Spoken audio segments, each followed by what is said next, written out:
세상 모든 일은 기도를 통하여 하나님께서 이루어 가십니다. 하나님께서는 기도하는 한 사람을 찾는다 하셨죠? 이 시간 우리 옆에 계신 분들과 인사할까요? 뜨겁게 기도하는 이 밤이 됩시다. 이렇게 인사하겠습니다. 아멘. 지난 월요일이 그 언론 뉴스를 보니까 월요일이 무슨 날인 줄 아세요? 다 이 노땅들만 계셔가지고 잘 모르나. 지난 월요일이 발렌타인데이였대요. 어머나 글쎄 벌써 잊어버린지 우리가. 발렌타인데이는 뭐 기독교적인 절기나 이런 건 아니고 말 그대로 세속적인 날이지요. 그런데 발렌타인데이에 그나마 좀 의미를 부여하면 자기에게 소중한 사람에게 선물을 주는 뭐 그런 의미들이 있죠. 네, 네. 선물이라는 건요, 여러분 받을 때 기분이 좋나요? 줄 때 기분이 좋나요? 네, 물론 받을 때 기분이 좋지요. 그런데요, 그 사람이 소중한 사람이라면, 나한테 정말 의미 있는 사람이라면요, 줄 때 기분이 더 좋습니다. 사람은 나누어주고 베풀 때 기분이 좋은데요, 물론 내가 누구한테 비싼 반짝반짝 반지를 받으면 기분이 좋고, 요즘에는 현금으로 선물을 많이 주고받는다 하더라고요. 그래서 기분이 좋지요. 그러나 나에게 선물 주는 사람이 너무나 소중한 사람이면 사람은 받기만 하지 못해요. 주고 싶어지는 거예요. 나누고 싶어지는 거예요. 한 철학자가 이런 말을 했어요. 받기만 하는 사람은 결코 행복할 수 없다. 네, 저는 굉장히 동의가 됩니다.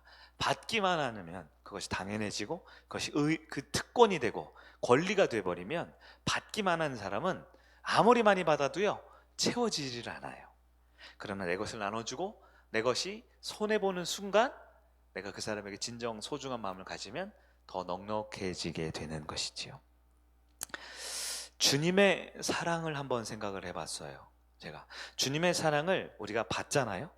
주님께 은혜를 받잖아요. 그런데 계속 받기만 하면 어떨까요? 우리는 생명을 받았고요, 영생, 구원을 받았고요, 또한 공동체를 받았고요, 예배드릴 수 있는 영적인 은혜를 받았고요, 여러 가지 받는단 말이에요. 근데 이것이 받는 것이 너무 당연해졌어요. 너무 익숙해졌어요. 근데 내가 받고 있는 걸 모르고 있으면요, 이것은 일반 사람들과 관계랑 똑같습니다. 여러분, 받기만 하는 사람이 주변에 있으면요, 그 사람은 곧 관계는 끝날 수밖에 없어요. 내가 나눠줄 수 있고 베풀 수 있는 관계가 돼야만 아름답고 더 성숙한 관계 유지되듯이, 하나님께도요, 우리가 받기만 하면요 어느덧 내가 받은 것을 다 잊어버립니다. 내가 받은 것을 감사하지 않습니다. 내가 받은 것에 은혜를 누리지 못해요. 오늘 금요 예배죠. 금요일날 여러분 왜 오셨습니까? 많은 경우 우리가 은혜를 받으려고 왔어요. 또 기도 응답을 받으려고 왔어요. 또 내가 내 직분과 사명과 내 책임을 다하려고 그것 때문에 왔어요. 그런데요, 하나님께 우리가 예배를 드리면서 받기만 하는 것이 아니라 내 인생 가장 소중한 주님을 향해 드릴 수 있어야 돼요. 드릴 수 있어야 돼요. 여러분, 무엇을 드리겠습니까? 찬양을 불러 드리는 것도 되고요, 말씀을 받고 그 말씀대로 살아내는 삶을 통해 변화하고 성숙한 내 모습을 올려드릴 수도 있겠지요. 그러나 또 한 가지 직접적으로 드릴 수 있는 게 뭐냐면요, 주님께 우리는 은혜를 받으러 왔지만 내 이 많은 빈자리들이 있죠. 오늘 특히 더 많은 빈자리가 있네요. 이 많은 빈자리에 주님이 기뻐하고 원하시는 한 사람을 함께 초청해서 함께 기도응답 받으러 초대하는 것, 그것이 우리 주님께 드릴 수 있는 방법 중에 하나입니다. 우리 주님께서는 천국은 마치 포도원 주인과 같으니 라고 했죠. 포도원 주인이 한 게 뭐예요? 손해보는 거예요. 포도원 주인이 뭐예요? 희생하는 거예요.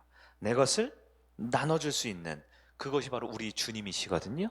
이 저녁에 우리가 더 많이 기도 응답 받기 위해 더 많은 분들을 주님 곁으로 초청할 수 있는 여러분들이길 바랍니다. 그게 하나님 나라가 확장하는 과정이에요. 내가 혼자 은혜 받고, 내가 혼자 응답 받고, 내가 혼자 천국의 기쁨을 누리는 것, 더 나아가 내 빈 옆에 있는 자리를 채워나갈 여러분 되길 바랍니다. 오늘은 영생을 향하는 믿음이라는 제목으로 말씀을 살펴보려고 해요. 우리 금요일 날마다 요즘에는 비유에 대한 말씀을 보았죠. 무화과 나무의 비유도 들었고요, 뿌리에 대한 비유도 들었고요, 지난 시간에는 우리 반석에 집을 짓는 비유를 들었어요. 오늘은 어떤 비유냐? 오늘은 전투에 대한 비유입니다. 전쟁에 관련된 비유입니다. 근데 이 싸움, 이 전투는요, 악인들이 싸우는 그 전투가 아니고요, 이기적으로 나만 잘 먹고 잘 살기 위한 싸움이 아닙니다. 성경은 이 싸움을 선한 싸움이라고 그랬어요. 그 선한 싸움을 통해 얻는 것은 무엇일까요? 선한 싸움을 통해서 얻는 것은 영원한 생명입니다. 영생입니다. 그러면 영원한 생명을 얻기 위해 우리는 싸워야겠죠? 네. 첫 번째 살펴볼 것은 영원한 생명의 길이란 무엇인가입니다. 자, 영원한 생명. 영원한 생명. 우리가 일반적으로 천국 간다라는 표현이 아마 가장 일반적인 것 같아요. 물론 천국이라는 개념은 요즘 우리가 주일날 말씀 들으면서 조금 더 정확한 의미를 보고 있지만, 어쨌든 나중에 영원토록 천국에서 하나님 나라에서 하나님과 살 수 있는 그 영원한 생명. 그런데 그 영원한 생명의 길은요, 결코 쉽지 않습니다. 영생의 길은 단언컨대 쉽고 편한 길이 아닙니다. 왜요? 오늘 성경에 말하면 싸워서 얻어야 하기 때문이라는 거예요. 성향상 싸움을 안 좋아하는 분들 있죠. 싸움을 피하는 분들이 있죠. 그러나 영적인 문제 앞에서는 싸워야지만 그것을 얻을 수 있습니다. 디모데전서 6장 12절, 우리 아까 읽었는데 우리 한 번 더 읽어볼까요? 시작. 믿음의 선한 싸움을 싸우라. 영생을 취하라. 이를 위하여 내가 부르심을 받았고 많은 증인들 앞에서 선한 증언을 하였도다. 아멘. 여기서 믿음의 선한 싸움을 싸워야 한다라고 말하고 있어요. 여러분, 신앙생활이라는 것은요, 결코 온실 속에만 있는 게 아닙니다. 내가 믿는 하나님을 향한 참 믿음을 지켜내는 것은요, 반드시 세상과 맞서 싸우는 것이 필요해요. 내 자기 자신의 자아와 맞서 싸우는 것이 필요합니다. 육체의 소욕과 맞서 싸우는 것이 필요합니다. 사탄 마귀의 유혹과 맞서 싸우는 것이 필요하지요. 요즘에 동계올림픽이 한참 유행인데 이제 끝났나요? 거의? 하고 있는데 그 쇼트트랙이라는 그 스포츠에 유독 이번에 이슈가 많았죠. 개최국인 중국의 많은 사람들의 그런 심판 판정이나 선수단, 특히 우리 한국인 출신의 감독과 코치가 거기 있으면서 아마 더 이 좀 불편한 감정들이 많아졌던 것 같아요. 그래서 저희 아이들이 이렇게 TV를 가끔 보다 쇼트트랙 딱 하면 딱 한마디를 하더라고요. 중국 넘어져라. 중국 넘어져라. 요즘에 SNS 상에서 보면, 온라인 상에서 말하는 요즘 청년들의 말, 중국 너무 싫어. 그러면서 한마디 더 붙여요. 일본보다 더 싫어. 우리 한민족 정서상 일본에 대한 그 좋지 않은 감정 있잖아요. 근데 그렇게 일본보다 더 싫어. 아마 그 편법 판정과 우리가 얻어야 하는 뭐 금메달 이런 것들이 좀 빼앗겼다, 이런 정서 때문에 그렇겠죠. 싸움이라는 것은 그 대상이 굉장히 많습니다. 근데 올림픽 선수단의 인터뷰를 한 걸 보니까요, 어떤 선수가 이렇게 말했다 그러죠. 저희 적은 심판이 아니고, 저희 적은 중국 선수가 아니라, 저희 적은 저의 내면에 있는 게으름입니다. 인터뷰할 시간에 저는 연습하러 가겠습니다. 이렇게 말했다잖아요. 여러분, 그 인터뷰를 보면 이 싸움이라는 것의 대상이 굉장히 많은 걸 알 수 있어요. 악한 마귀만 싸우는 게 아니에요. 교회 안에 들어와도 우리는 싸워야 할 때가 많습니다. 교회 안에만 싸우는 게 아니에요. 내 자신의 삶 안에도 싸워야 됩니다. 내 생각과 싸워야 돼요. 내 자존심과 싸워야 돼요. 내 자아와 싸워야 돼요. 혹은 내가 나름 계획한 것이 완벽하다가 세우는 내 인생에 설계된 것과 싸워야 될 수도 있습니다. 그것이 바로 믿음의 길이다라는 것이죠. 하나님 나라의 백성은 싸울 수 있어야 하고 지켜낼 수 있어야 합니다. 돈은 좀 양보하세요. 자존심은 좀 굽혀도 됩니다. 양보할 건 양보하고 내어줄 건 내어주어야 되죠. 그러나 결코 내어주지 말아야 될 것이 있어요. 그것이 바로 믿음의 선한 싸움입니다. 왜냐하면 그것이 우리의 영생을 결정하는 것이기 때문이지요. 오늘 본문 12절 한 절만 읽었지만 굉장히 강력한 명령문으로 되어 있어요. 헬라 원문에는 명령어가 두 가지 써 있어요. 첫 번째, 뭐라고 되어 있을까요? 믿음의 선한 싸움을 싸우라. 이것은 어떻게든 우리가 잘 버텨라, 이겨라 하는 게 아니에요. 적극적으로 공격해서 얻어야 할 것을 얻으라라는 거예요. 싸워내라는 거예요. 두 번째 명령어는 뭐가 있을까요? 취하라. 취하라라는 것은요, 소유하고 내 것을 지켜내어라라는 것입니다. 무엇을 위해 싸우고 무엇을 위해서 지켜내야 할까요? 영원한 생명이지요. 다른 것이 아니라 영원한 생명을 위해서는 싸울 것은 싸우고 지킬 것은 지키라는 것이요. 그럼 무엇을 가지고 영원한 생명을 싸워야 합니까? 믿음을 가지고 하는 거예요. 그래서 오늘 본문을 다시 말하면 믿음을 무기로 삼아 영원한 생명을 얻어내기 위해 우리는 반드시 싸워야 할 때 싸우고 지킬 것은 반드시 지켜야 한다라는 것입니다. 그럼 최종 목표가 된 영생이란 무엇일까요? 영생이란 무엇입니까? 영생할 때 이 생명은요 여러 가지 뜻이 있어요. 보면 육체적 생명도 있죠. 사람의 이 생물학적 생명도 생명이죠. 정신적 생명도 있나요? 더 나은 가치와 더 나은 인류애와 더 나은 사랑의 그런 숭고한 아름다운 이런 철학적 그런 사상적 가치들 이런 거 있죠. 더 나은 뭐 뜨거운 정신적인 영역에서의 생명도 있을 거예요. 여러분 영적인 생명도 있나요? 있죠. 왜냐하면 우리 하나님이 영이시기 때문에 하나님께 지음받은 우리는 그 코에 성령의 생명을 받았기 때문에 사람은 육체, 정신, 영혼이라는 것이 있습니다. 그런데 여기서 말하는 영생은 그 세 가지의 생명하고는 다른 더 큰 차원의 생명이에요.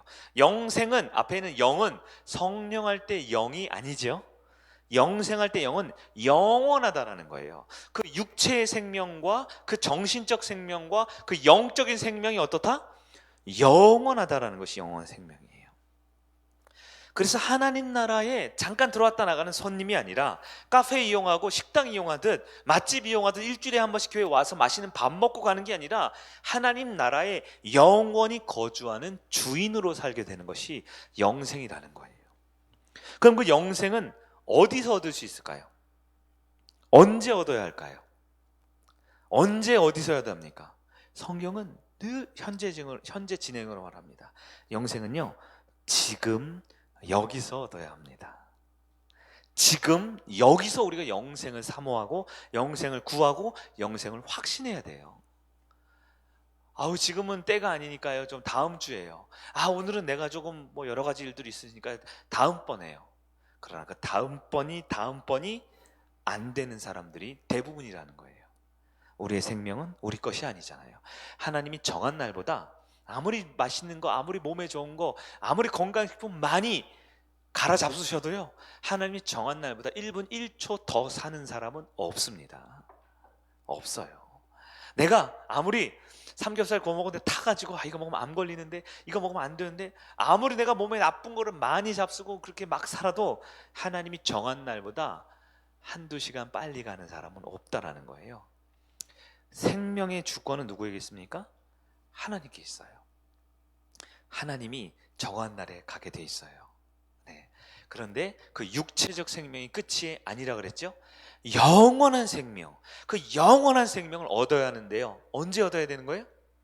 바로 지금 여기에서 얻어야 한다라는 거예요. 그러면 영생은 누가 줄 수 있나요? 하나님만이 주실 수 있지요. 하나님을 만나고 하나님을 경험하고 하나님과 동행하는 삶. 그래서 목사님들이 교회마다 그렇게 소리를 지르면서 설교를 하는 거예요.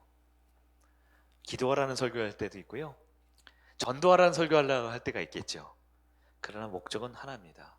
영원한 생명을 우리가 얻고 또한 그 영원한 생명을 얻을 사람들을 더 초청하고 더 많은 영혼 구원의 역사를 위해서 목회자들은 사역을 하고 성도들은 전도를 하겠지요. 요한복음 3장 5절 말씀을 우리 한번 볼까요? 3장 5절입니다. 시작. 예수께서 대답하여 이르시되 진실로 진실로 내게 이르노니 사람이 물과 성령으로 나지 않으면 하나님의 나라에 들어갈 수 없느니라. 여기서 물과 성령으로 난다 그랬죠. 물 세례, 성령 세례를 말하죠. 물 세례는 뭡니까? 물 세례 뜻이 뭐예요? 죄의 씻음이라 그랬죠. 물 세례는 곧 회개하는 삶을 말합니다. 물 세례가 눈에 보이죠? 이렇게 머리에 물 뿌리는 것처럼 회개하는 거 눈에 보이지요? 회개하는 삶을 말합니다. 성령 세례는 뭔가요? 성령 세례는 성령 세례는 받은 사람만 하는 거죠. 내가 하나님의 구원받은 자녀로서 내적인 강력한 확신을 갖는 거, 내적 확신을 갖고 사는 게 성령 세례잖아요. 즉 영원한 생명이라는 것은요, 회개를 통하여 시작되고요, 내적인 확신을 통해서 난 영생 받았구나, 나는 구원받았구나 라고 확신하며 살아가게 되는 것입니다. 그러면 세 번째로 영생을 얻는 법은 과연 무엇일까요? 영생을 얻는 법은, 영생은 어떻게 얻을 수 있을까요? 네, 성경은 예수 그리스도를 향한 믿음을 통해서 얻는다라고 말합니다. 요한복음 11장 25, 26절, 우리 두 절 말씀 한번 읽어보겠습니다. 시작. 예수께서 이르시되 나는 부활이요 생명이니 나를 믿는 자는 죽어도 살겠고 무릇 살아서 나를 믿는 자는 영원히 죽지 아니하리니 이것을 내가 믿느냐. 아멘. 예수님을 믿는 자는 영원히 죽지 않는다. 뭐예요? 영생한다라는 거예요. 여러분, 예수님을 믿으셔야 합니다. 그 예수님을 믿으셔야 합니다. 근데 그 예수 믿는다는 게 뭐냐? 다 아는 얘기지만 오늘은 그 중에서 확실하게 아닌 것을 몇 가지만 알려드릴게요. 예수 믿는다라는 거, 사람들 예수 믿는다라는 걸 교회 오는 거랑 동일시하죠? 예수 믿는다라는 건 주일날, 일요일날 11시 예배에 참석하는 거랑 동일시하는 경우가 많아요. 예수 믿는다는 건 뭐예요? 예수 믿는 건 내 이력서에 종교라는 기독교라고 적는 거를 말한다고 생각할 수 있고요, 내 핸드폰에는 세상 노래보다 CCM이 더 많은 것을 기독교인이라고 생각할 수 있어요. 그러나 예수 믿는다 알려면요, 반대를 보면 돼요. 예수 믿는 게 아닌 게 뭘까요? 예수 믿지 않는 것은 예수 믿는 것과 반대겠죠. 어려워요? 예수 믿는 거 알 것 같은데 잘 모른단 말이에요. 예수 믿는 거 다 원하는데 안 된단 말이죠. 그래서 예수 믿지 않는 것을 우리가 좀 점검해 보자고요. 예수 믿지 않는 게 뭔지 아세요? 내 자아를 믿는 겁니다. 내 계획이 주인이 되는 겁니다. 내 생각이 내 인생을 다스리는 거예요. 내 감정과 내 환경과 내 태도가 내 삶의 주인이 되는 게 예수 믿지 않는 겁니다. 주일날 예배 나와도 내가 주인 될 수 있겠죠.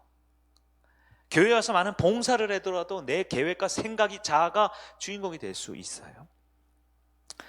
여러분, 예수 믿으시기를 간절히 축원합니다.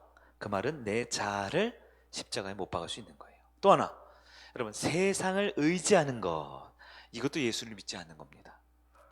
예수님만 의지하는 것이 예수를 믿는 거고요, 세상도 의지하는 건 예수를 안 믿는 거라는 거예요. 여러분 어떻습니까? 세상을 의지합니까? 세상에 기대하고 있습니까? 세상에 대한 뭔가 욕심이 여전히 남아 있습니까? 여전히 우리는 예수를 믿는다고 하지만 예수를 잘 못 믿어요. 여전히 우리는 하나님을 사랑한다고 하지만 하나님을 잘 사랑하지 못합니다. 우리가 꼭 깨달아야 할 것은 뭐냐? 나는 믿음이 부족하다라는 것을 깨닫는 게 참 회개의 시작입니다.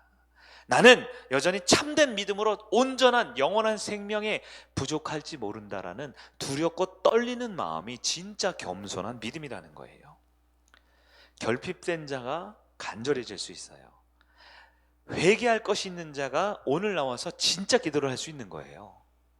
나 정도면 괜찮지, 나 정도면 뭐 예배도 맨날 드리고 봉사도 하고 헌금도 할 만큼 하고 교회에서 다닐 만큼 다녔는데 나 정도면 괜찮지. 그러니까 회개가 안 나오죠. 그러나 여러분, 나는 예수를 믿는다고 생각했지만 안 믿을 수도 있어요. 왜요? 내 생각이 더 중요하거든요. 내 자아가 더 중요하거든요. 내 계획이 더 중요하거든요. 세상을 더 의지해요. 세상의 말을 더 의지해요. 세상의 물질을 더 의지해요. 세상의 환경을 더 의지해요. 세상의 사람을 더 의지해요.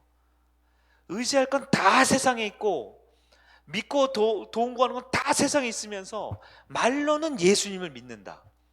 그러면 영생은 아직 우리의 것이 아닌 것이지요. 여러분, 배가 침몰하고 있어요. 배가 침몰하고 있어요.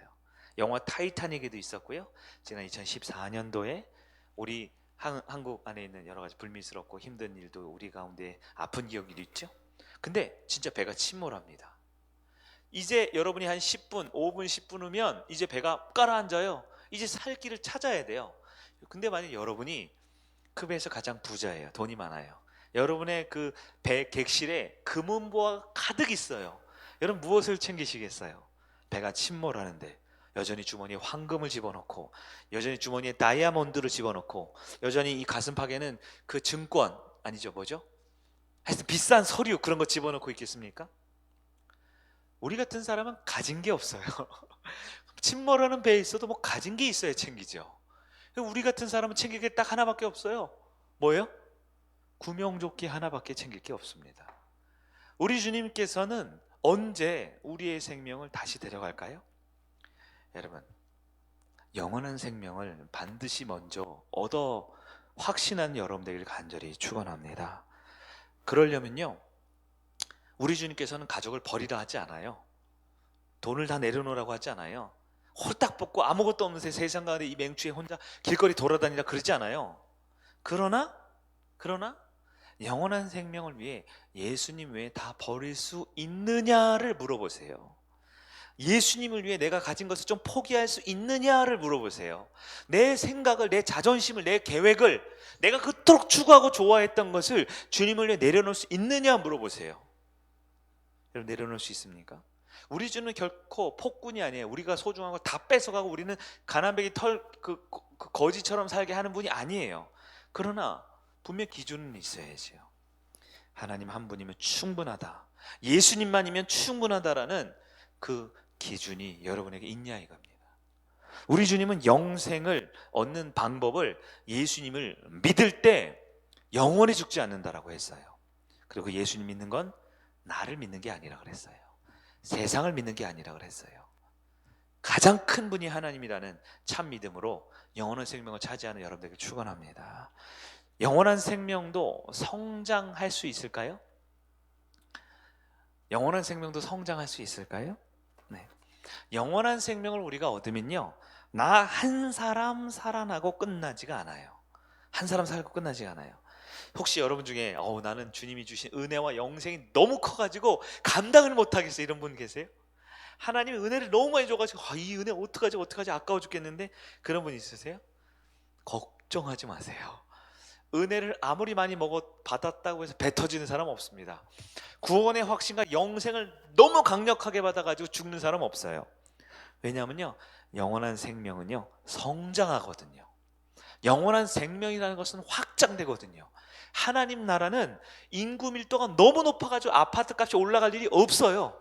아무리 하나님 나라의 영원한 생명으로 채워져도 그 나라는 이 세상 그 어느 것보다 행복하고 쾌적한 곳입니다. 왜요? 우리 하나님이 가장 크신 분이심을 믿으시기를 바랍니다. 영원한 생명을 받았으면 그것이 끝일까요? 아마 이 자리에 있는 많은 분들이 영원한 생명을 받으셨을 거예요. 영생의 확신이 있을 거예요. 구원의 확신이 있을 거예요. 그럼 그것이 그 한 사람에게서 머물까요? 결코 그렇지 않습니다. 결코 그렇지 않아요. 자, 설교자로서 저한테 영원한 생명이 주어졌는 이것이 성장할 수 있을까요? 이것이 더 확장될 수 있을까요? 네, 여러분이 안 믿어주셔서 그렇죠? 저 더 잘할 수 있습니다. 설교를 지금 일주일에 한 서너 번 하는데 한 10번, 20번 할 수 있을까요? 2배, 3배 할 수 있을까요? 할 수 있을 것 같아요. 할 수 있을 것 같아요. 설교를 지금 좀 지루하게 해서 몇 분이 졸고 계신데 안 지루하고 너무 재밌고 너무 감동적으로 할 수 있을까요? 할 수 있을 것 같아요. 해야죠. 설교의 신학적 깊이와 정말 그 말씀 가운데 진리가 샘솟듯이 솟아나는 그 은혜가 충만할 수 있을까요? 좀 믿어주세요. 해볼게요. 저는 해볼게요. 그 영원한 생명이 저 혼자 예수 믿어 저 혼자 나중에 천국 가는 것에 그치는 게 아니라 말씀이 선포되고 교회가 사역되고 교회가 나눠지는 곳에 더 풍성하게 정말 생명이 성장할 수 있도록 저도 그렇게 해볼게요. 이제 여러분 차례입니다. 여러분도 그럴 수 있나요? 여러분에게 주게 구원이 주어졌고 영원한 생명이 주어졌어요. 여러분도 그 영원한 생명 그냥 혼자 은혜 받고 혼자 응답받고 혼자 감사하고 혼자 재밌고 집에 이불 뒤집어 쓰고 은혜다 은혜 이렇게만 사시겠어요? 여러분도 성장할 수 있습니까? 여러분도 여러분에게 주신 하나님의 은혜가 확장될 수 있습니까? 여러분 옆에 있는 이 많은 빈자리, 그 은혜의 구원의 확신과 생명이 넘치고 넘쳐서 여러분 옆에도 새로운 생명을 주님께 인도할 수 있습니까? 저는 제게 주신 생명을 확장해 나갈게요. 여러분도 여러분에게 주신 생명을 확장해 나가세요. 아마 많은 분들은 지난 10년, 20년, 30년 동안 마치 좀비처럼 그대로 계신 분이 있지 않을까 싶어요. 둘 중에 하나예요. 아직 영원한 생명을 못 얻었거나 영원한 생명이 없는 거죠.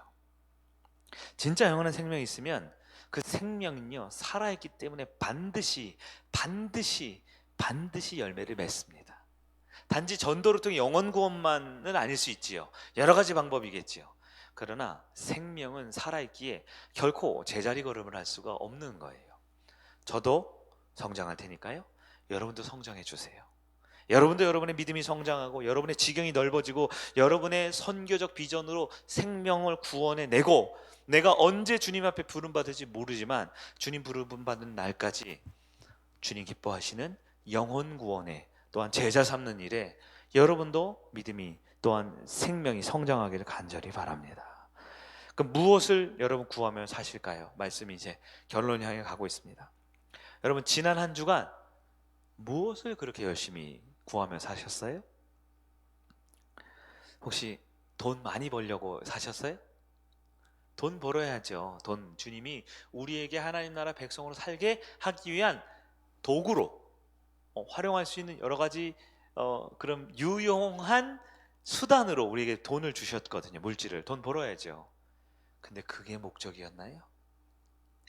혹시 성공하는 거, 이 세상에서 성공해서 더 높은 자리, 더 넓은 집, 더 좋은 차, 더 높은 명성, 더 높은 인정받는 그곳에 가고 싶어서 그렇게 열심히 사셨나요? 물론 주님이 복을 주시면요, 책상도 높아지고 직급도 높아지고 집 평수도 늘어날 수 있습니다. 그러나 그것이 우리의 목적이 될 수는 없겠지요? 혹시 그것도 모르고 저것도 몰라요. 그냥 단지 그냥 본능적으로 1차적으로 그냥 내가 더 잘 되면 좋겠다, 내가 안 아프고 내가 건강하고 내가 행복하고 내가 잘 지냈으면 좋겠다. 혹시 그러세요? 그러세요? 여러분, 진짜 제일 중요한 것을 먼저 구해야 하지 않을까요? 오늘 성경은 말합니다. 가장 먼저 구해야 할 것이 있다. 그것이 바로 영원한 생명이다 라는 겁니다. 풍성한 금이나 풍성한 물질이 아니라 풍성한 구원의 확신의 은혜가 여러분 가운데 있기를 간절히 바랍니다. 바로 있는 말씀 위에 10절을 한번 읽어볼까요? 6장 10절. 디모데는 6장 10절 시작. 돈을 사랑함이 일만 악의 뿌리가 되나니 이것을 탐내는 자들은 미혹을 받아 믿음에서 떠나 많은 근심으로써 자기를 찔렀도다. 두 주인을 섬길 수 없다 주님 말씀하셨죠? 왜 사람들이 영생을 사모하지 않을까요? 왜 사람들이 영생을 위해 싸우지 않을까요? 왜 많은 사람들이 영생을 얻고 지켜내기 위해서 노력하지 않을까요? 돈을 사랑해서 그래요. 마귀가 자기를 믿으라고 하지 않거든요. 하나님은 하나님을 믿고 의지하라고 하는데요, 마귀는 절대 마귀를 믿고 의지하라고 하지 않아요. 너 자신을, 돈을, 세상을 사랑하라고 말하지요. 여러분, 물질은 하나님 나라에 살게 한 편리한 도구가 됩니다. 그러나 목적이 될 수가 없어요. 영원한 생명이 가장 중요합니다. 그리고 그 영원한 생명은 나에게 주어질 때 그 다음에 돈이 아니고요, 그 다음에 여러분의 가족이겠죠. 가족이 다 영원한 생명 받아야지요. 여러분의 소중한 사람들이겠죠.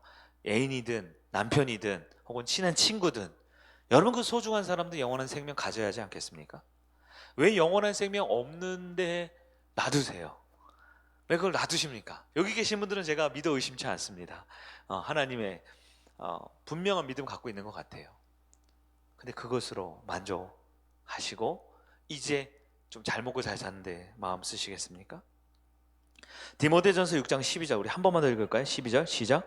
믿음의 선한 싸움을 싸우라. 영생을 취하라. 이를 위하여 내가 부르심을 받았고 많은 증인 앞에서 선한 증언을 하였도다. 영원한 생명을 얻기 위해 내가 부르심을 받았다라는 거예요. 우리가 사명을 받았고 직분을 받았고 제자가 되고 하나님의 백성이 된 그 부르심의 목적은 영원한 생명을 얻고 더 많은 사람들에게 이걸 증언하기 위한 삶을 살기 위해였다라는 거예요. 여러분, 배신하면 안 됩니다. 주님을 배신하면 안 됩니다. 내가 이것을 위해 부르심을 받았다라는 걸 모른 척하면 안 됩니다. 여러분, 가장 소중한 분들을 이 시간 한번 떠올려 볼까요? 여러분의 가족이 먼저 떠오르겠죠. 여러분의 친한 친구가 떠오르겠죠. 그리고 우리 안에 있을 수도 있지 않을까요? 우리 성일교회 공동체란 이름 안에 있지만 여전히 영생에 대한 관심을 갖지 못하거나 영생에 대한 확신을 갖지 못하는 분들이 있지 않을까요? 그들을 위해 기도하면서 시작해야 될 것 같습니다. 끝으로 여러분, 천국은 생각보다 가까이 왔다라는 걸 꼭 기억하셔야 합니다. 하나님 나라는 이미 시작됐습니다. 이미 예수님이 복음의 시작을 통해 하나님 나라가 왔다라고 말했어요. 그러나 아직 완성되지는 않았죠. 그래서 이 하나님 나라에 대한 신학적 비전을 이미 그러나 아직이라고 표현해요. 이미 그러나 아직. 예. 하나님 나라는 이미 왔습니까? 저 여러분의 삶 이미 시작이 되었어요. 그러나 아직 완성되진 않았어요. 완성되지 않았어요. 그게 오늘날 우리가 살아가는 정체성이에요. 이중 감정이죠. 하나님 나라가 왔다는 거야, 안 왔다는 거야. 왔어요, 안 왔어요? 왔어요. 근데 끝은 아니에요. 아직 완성되지 않았으니까. 그러니까 우리는 구원의 확신을 가지고 살아가면서 또한 동시에 두렵고 떨리는 마음으로 믿음의 선한 싸움을 싸워야 되는 거예요. 근데 진짜 중요한 얘기 이겁니다. 아직 왔어요, 안 왔어요? 완성이 안 됐죠? 근데 임박했어요. 문 앞까지 와 있어요. 예수님이 다시 오실 그 재림의 순간이 지금 예수님이 초림하셨을 때 첫 번째였기 때문에 천국의 문, 하나님 나라의 문을 활짝 열어놓으셨나요? 네, 이제 믿음을 가지면 그 안에 들어갈 수가 있지요? 그런데 예수님이 다시 오시는 순간이 뭐예요? 문이 닫히는 순간이에요. 성경은 너무너무 많이 반복적으로 증거하고 있습니다. 마지막 때가 가까이 왔다고요. 문이 닫히면 그때는 아무리 예수님을 얼굴로 쳐다보고 있어도 그 나라에 못 들어간다 그랬어요. 문이 닫히는 순간요, 내가 아무리 예배당에 와서 주여 주여 외치고 살려주세요 부르짖어도 주님은 내가 너를 알지 못한다라고 말한다고 하셨어요. 천국문은 지금 열려 있습니다. 믿으십니까? 여러분 영생을 사모하세요? 그러나 또 하나 놓치지 말아요. 영생의 문은 곧 닫힙니다. 천국의 문은 곧 닫혀요. 여러분, 내 생각보다 훨씬 영생의 문이 빨리 닫힌다, 곧 닫힌다 기억하셔야 돼요. 그 문이 이제 닫히는데요, 그 안에 안 들어온 사람들 혹시 여러분 주변에 있으세요? 여러분 소중한 가족이든 여러분 소중한 친구든 혹은 우리 교회와 여러분의 생활 환경 근처에 있는 그분들 있죠. 내가 자주 가는 편의점 알바생일 수도 있죠. 한 달에 한 번씩 가는 세탁소 사장님일 수도 있어요. 뭐 때마다 고기 사 먹는 그 친절하게 조금씩 덤 얹어주는 그 정육점 아저씨일 수도 있겠지요. 혹은 옆에 있는 우리 집 앞에 늘 지나가는 야쿠르트 아줌마일 수도 있어요. 그 야쿠르트 아줌마는 누구예요? 예? 누구예요? 성은 야구, 이름은 쿠르트예요? 그분은 누구예요? 왜 우리는 그분들을 소중하게 여기지를 못할까요? 왜 우리는 우리 주변에 있는 분들을 하나님 앞으로 초청하는 생명의 확정을 하지 못할까요? 네, 무엇보다 오늘은 이제 말씀을 정리하겠는데요, 한 사람 혹은 두 사람을 두고 한번 기도했으면 좋겠어요. 그 영원한 생명 여러분이 소유하시기를 바라고요. 내가 얻은 그 영원한 생명을 아직 얻지 못하는 사람이 있으면 두렵고 떨리는 마음으로 그 영혼을 위해서 좀 간절히 간구하면 좋겠습니다. 영원한 생명의 길이 우리에게 주어졌습니다. 침몰하는 배에 미련 두지 마세요. 코로나가 몇 명 확진됐는지 너무 두려워하지 마세요. 네. 걸리면 걸리는 거예요. 그걸 빨리 나아야죠. 죽으면 죽는 거예요. 천국 가잖아요. 여러분 지옥 갑니까? 여러분 천국 갈 수 있습니다. 우리는 멋있게 그분들을 천국으로 환송하고 이 땅에서 아직 주님이 남겨두셨으면 그 영원한 생명을 위해서 또 사모하고 영혼을 살리는 삶을 살아야죠. 이것을 위해서 우리가 부르심을 받았고 많은 사람들에게 증언하기 위한 것이 우리의 삶의 모습 아닐까요? 오늘도 말씀을 붙들고 간절히 기도하고 붙드는 가운데 여러분에게 주신 귀한 생명이 살리는 하나님의 은혜의 도구가 되기를 주의 이름으로 간절히 축원합니다.